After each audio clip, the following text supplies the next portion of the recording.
Okay, here's what I deal with. My boyfriend is a little too high on my lap right now.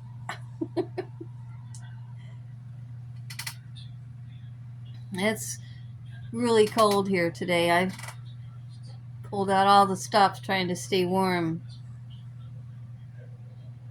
This this dress is wool, and this is a turtleneck sweater because to keep warm, and also this itches me, and so I want to keep that off my bare skin.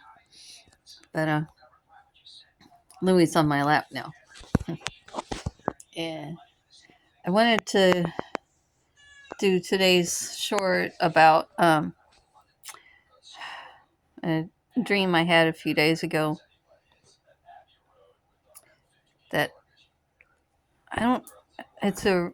I've had this dream before a few months ago, and I don't remember crying at at the time, but I did later in the evening, um, Saturday evening, um, thinking about it. It sometimes things just kind of get to me, and this was one of those times that it got to me. Although that may have had something to do with having low blood sugar, perhaps. I don't know. I just, with low blood sugar, I've never passed out and never gotten weepy or shaky. I just get weepy and shaky. I don't pass out or anything like that.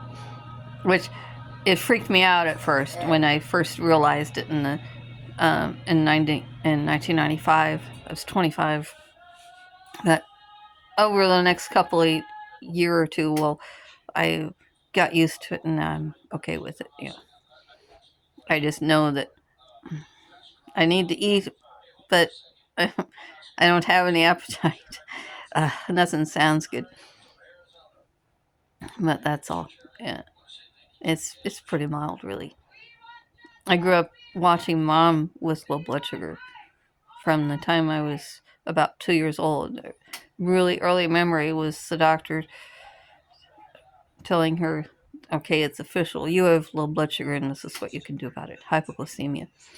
I was so little that they were sitting in chairs, and I stood on the floor, leaning on my mom's knee, resting my armpit on my mom's knee. That's how little I was. So I remember before that being so puzzled. What is wrong with mommy? Is it food? But why would it be food? Well, it was. And she had to watch everything. Like ketchup and peanut butter has not only salt but sugar in it. What? Well, that started off with with whole grains, with herbs, and by the time I was about 12 years later, I was about 14, and Mom was trying to cure herself of epilepsy, which she'd had since 13 years old. And I'm like, oh boy. And but the last few years, she controlled her seizures with a mix of diet and herbal medication, most of it herbal type of things and vitamins and stuff, and also what she was her activities. If she did too much, or one of the things got out of whack, she'd have a seizure. But she had no seizures for like 2 years, and then the last couple of years, it was starting to get harder to keep that balance. It's like a top table, and trying to keep that balance was really tough. It's noon. The noon siren. All the dogs in town are howling. Most of them. So that's what it's like at our house.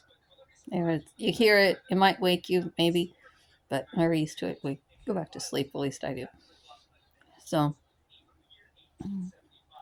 if we're asleep, which I used to be, I get Timmy off to school, and then I'd do my thing. And sometimes that meant going right back to bed for a nap because of my work schedule.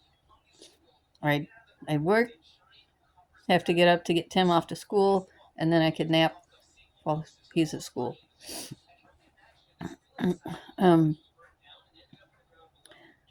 and so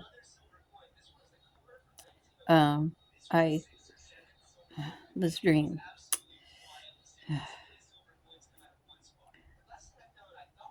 I dreamt that there was a young man about Tim's age, about early to mid 20s, who lived in a house that was like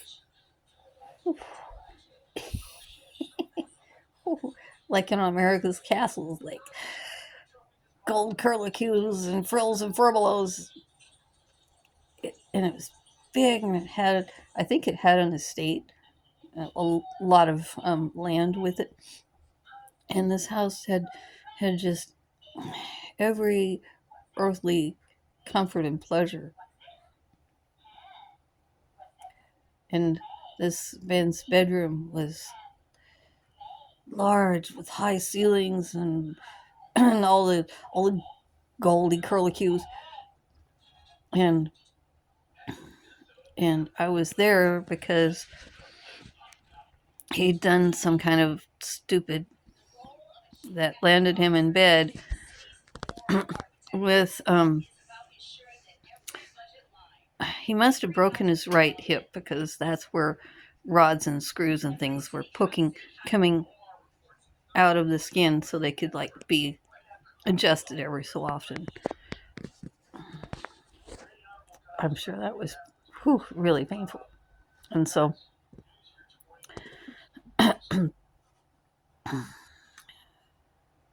I was there as a home health aide, just to undo the basics of make sure he's clean and dry and fed. And he could, you know, do the upper body things like feed himself. And he was alert. He was held in place by this broken hip. And so a nurse, it must have been that a nurse would come and do treatments and give medications and things like that. And check his IV if he had one. I don't know if he did. And so there was someone day and night to watch over him. I don't want him getting out of bed with that mess in his hip. And I sensed that he'd done whatever it was because he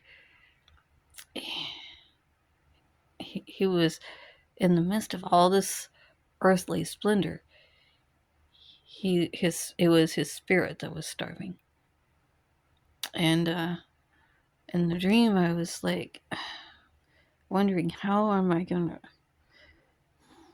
What could I do? I don't know. I guess I'll just tend to both as best I can.